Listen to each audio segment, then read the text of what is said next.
Hello, everybody, and welcome to the DMD podcast. That's Dark Match Drive. With me today are Johnny and Jeremy.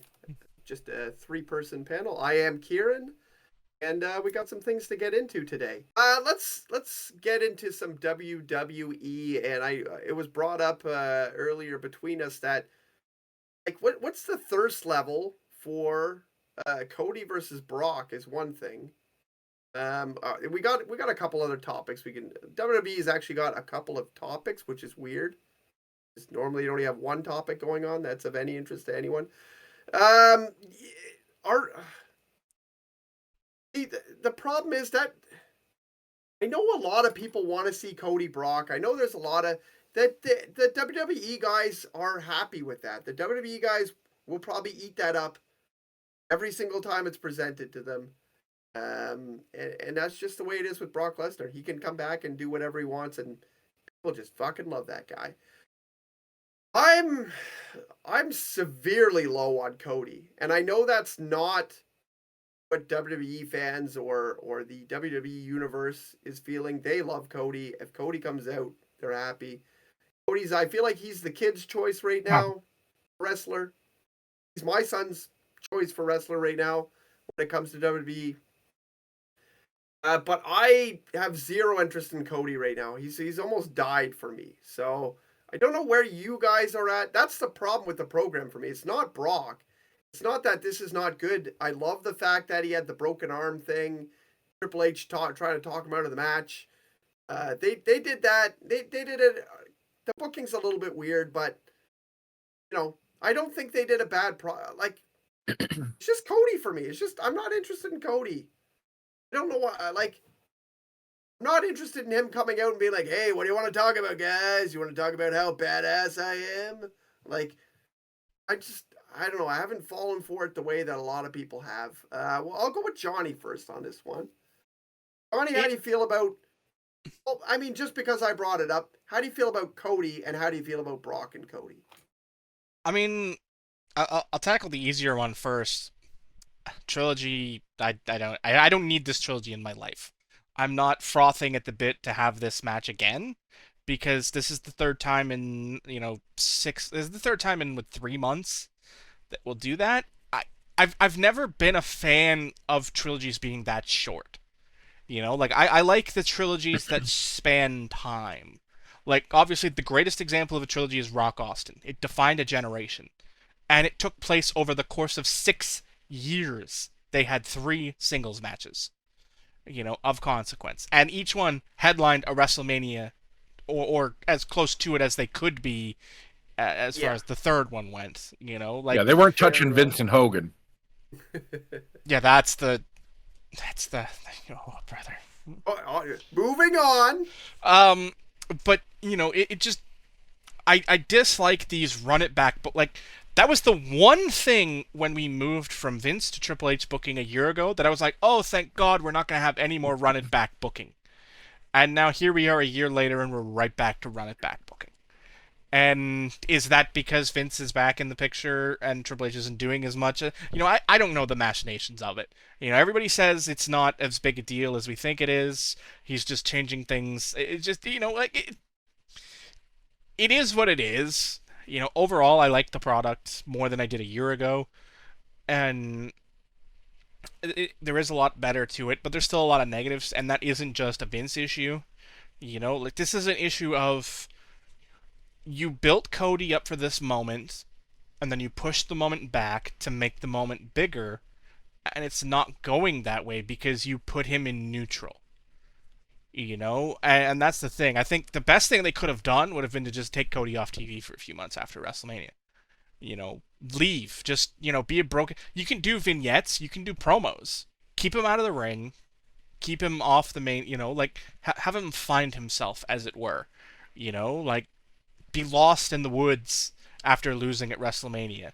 And that would have been so much better because it can keep him off TV. It can keep him from being a central focus without being a central focus. And that's where they sort of lost the plot because pairing him up with Brock didn't make sense.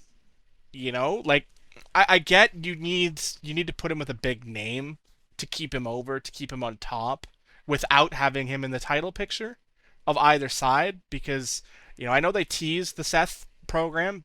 That's not going to happen because it makes no sense.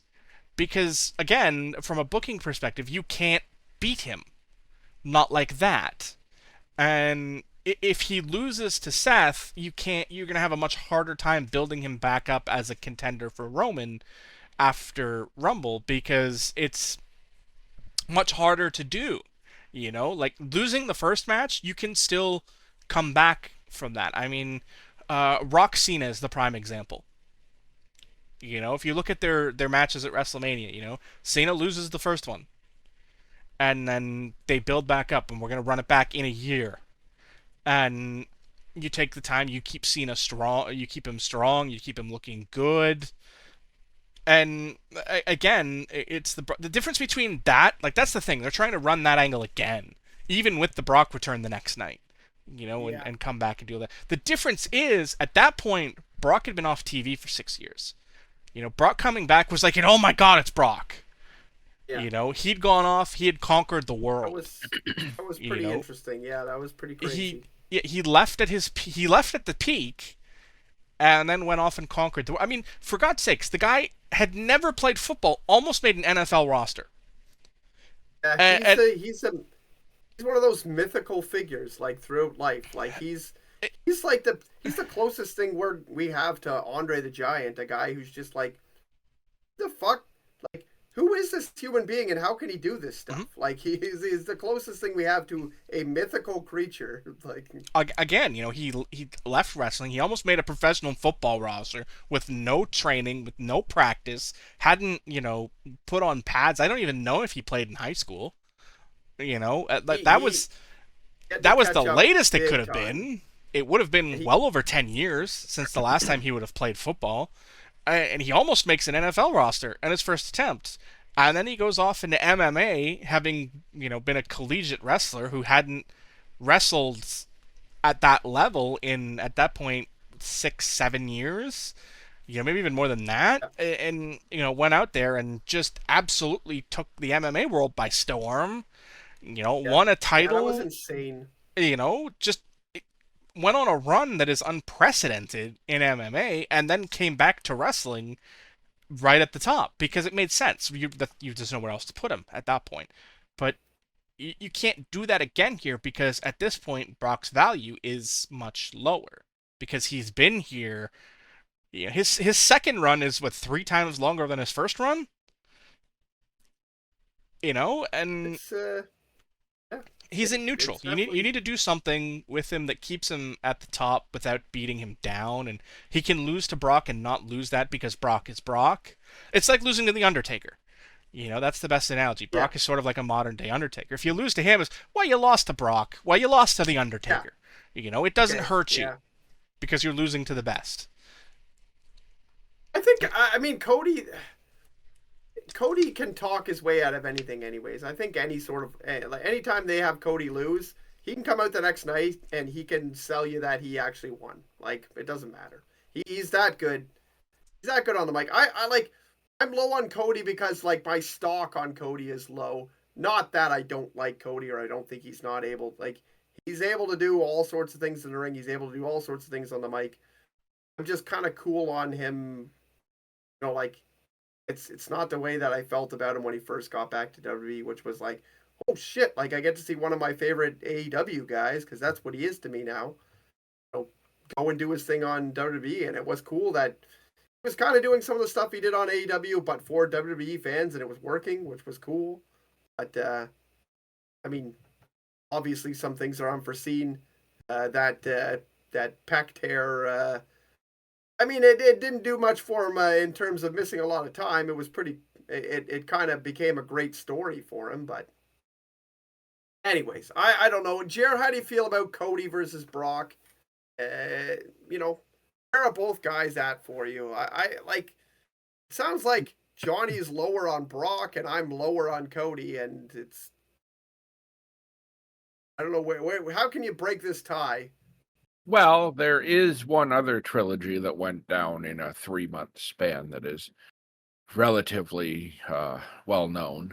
Back in 1989, there was a man named Ricky Steamboat, and he went one-on-one with Ric Flair a couple times, but yeah, they were all right, I guess.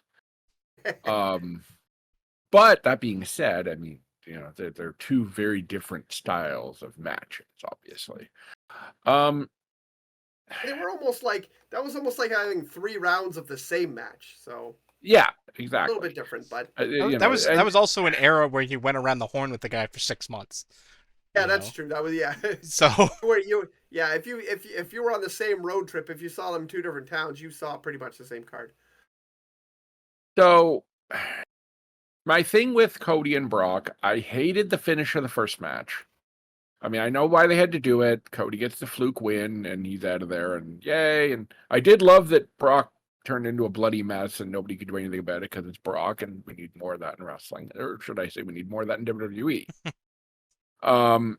So the first match was a fun 10-minute sprint where the guys just went out there, hit their stuff. Brock got busted up. Cody steals the win.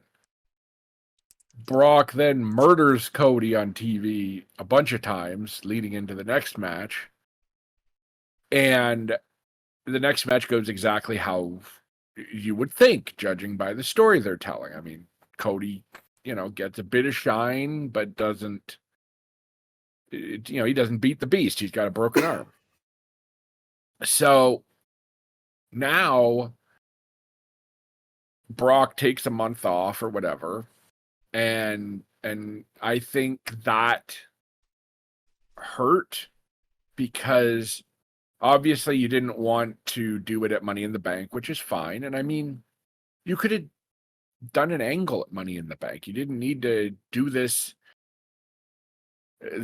stalemate match where Brock and Cody are 1-1, and then obviously they're building it to SummerSlam. But it just felt like the dead period kind of cooled it off. And I think that hurt the story because now they're coming back to it. And it's like, hey, Brock's back. Hey, Cody's back. Hey, we're right where we left off 6 weeks ago. What was the point of the last 6 weeks?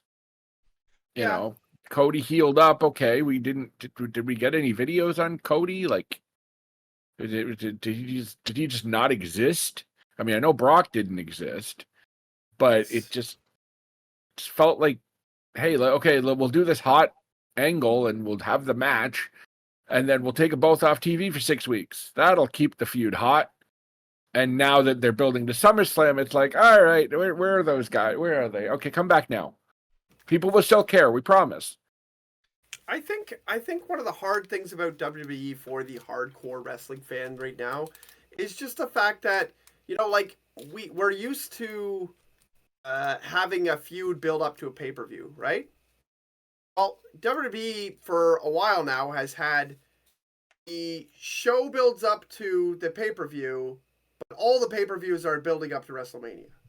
So we know that, like, we know Roman's keeping the belt until Cody gives it, until Cody gets it, and then Cody will probably have a long run and sell all the T-shirts then, and it'll be Cody Mania for a while.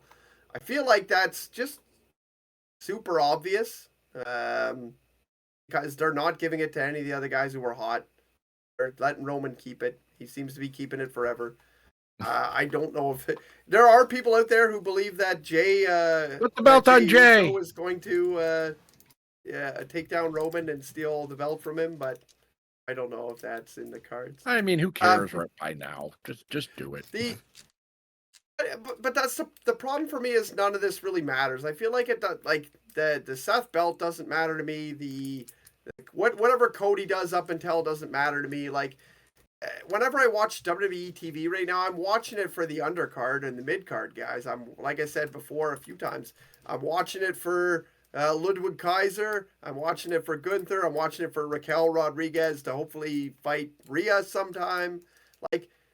The main event picture is like, well, who gives a shit? I know where it's going, whatever. I don't need, like, you know, this week Jay turned on Jimmy and this week Jay brought Jimmy back and gave him a hug. And this week, Solo looks like he's going to beat up both Usos. And the next week, it looks like they're going to kick Paul Heyman out of the group. And the next week, it looks like Paul Heyman has now turned Jimmy against Jay to go back with Roman. And it's like every week is just a fucking Coronation Street fucking episode. Where you're like, oh, and now, you know what? Now he doesn't love that woman anymore. Now he loves her sister, but he's going to have her cloned. And then, you know, like, it's just like all this just constant filler to get to where that moment we're waiting for. Like, I'm sure the moment when Cody beats Roman will be awesome. But if it's all set in stone, then who really cares how we get there now? Like, I don't care. Mm-hmm. And that's WWE TV for me right now. That's why, for a lot of people, WWE TV is going up right now because I think the quality of the show is better. I think it's decent enough. Raw and SmackDown are very different planes right now, but the quality of the show is pretty good. However, it's just, for me, it's going down because I'm just waiting for the ending. It's like I've already read the book, and I'm just watching the movie. And, you know, sometimes that can be fun, but generally uninterested. I don't know. Anyways, that's how we feel about Cody versus Brock. I mean, we could probably go on about the bloodline forever, and we probably will again, because that's, I mean, if you run any sort of wrestling podcast, show, tidbit, whatever, if you're sending out newsletters the old school way, you're probably saying something about the bloodline. So we'll get there again soon.